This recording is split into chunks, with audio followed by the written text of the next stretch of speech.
Good evening, I'm Graham Spitzer, and this is Lead News at 8:20. I had the pleasure to interview Spring Arbor's Professor Gary Britton and business instructor Ryan Colson about the new investing opportunities now available due to the breakup of the Censor Corp.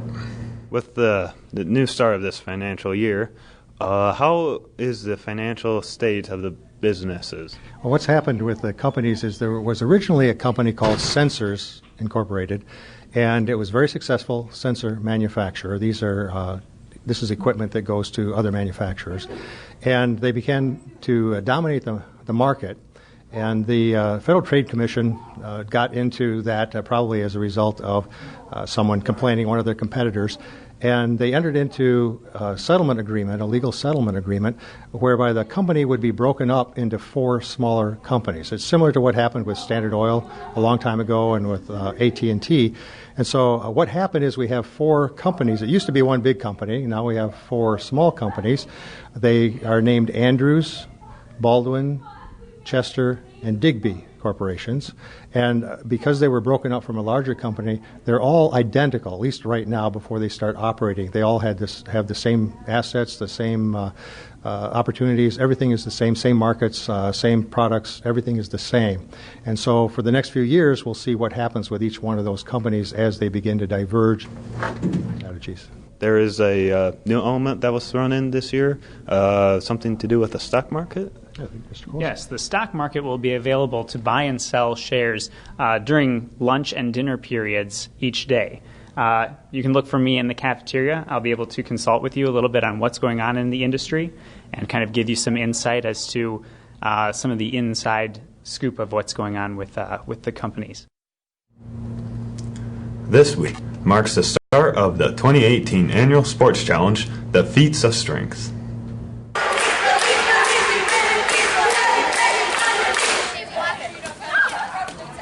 And when and where will these events take place? These games will take place on Tuesday from 1 to 2:30, and they're going to be all around campus, but we're going to meet in the parking lots first. Will the weather affect the games? For the true sportsmen, the weather should never be an issue, but there may slightly perhaps be a bit of rain. How will the students know what the rules are for the games?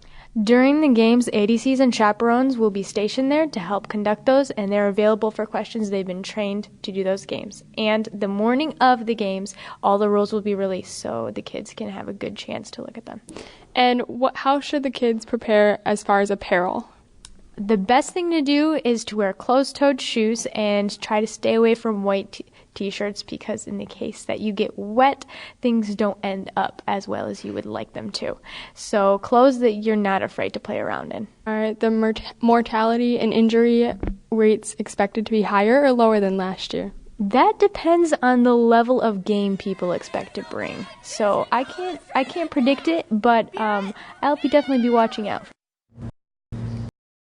Stay tuned to the Lead News Network for further coverage of the Summer Feats of Strength. Earlier today, our new representatives arrived at the state capitol to explore their new work environment. They were greeted by State Senator David Robertson, and the first piece of legislation was presented by Representative Muffet, the Michigan Pedestrian Protection Act. All right, would all the members please raise their right hand? And repeat after me. I, James Muffet. I, James Muffet. Do solemnly swear. Do solemnly swear. To uphold the Constitution. To uphold the Constitution. Of the United States of America. Of the United States of America. And you are now newly elected members of the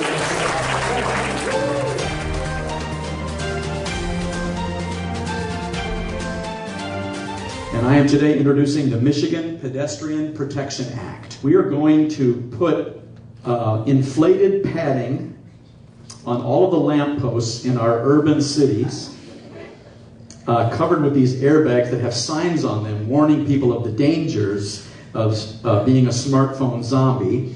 And if you bump into them, you won't hurt yourself. I urge you, I implore you, pass and support, along with these wonderful representatives, the Michigan Pedestrian Protection Act. Safety matters first, and the Michigan Pedestrian Protection Act is a step in the right direction. It proposes safety bags from lampposts to protect any hardworking or unobservant pedestrians, both of which I am. So I ask you to help save the world by saving me from the world. And so vote for the Michigan Pedestrian Protection Act. Thank you. What do you think of Mr. Moffitt's press conference? If I was voting for it, I would not pass it. I don't think it's a very good idea. It was definitely humorous and probably not something that's not an aspect we should add to our own. I thought it was preposterous. Thank you for watching Lead News, your Lead News Network. I am Graham Spitzer. Good evening.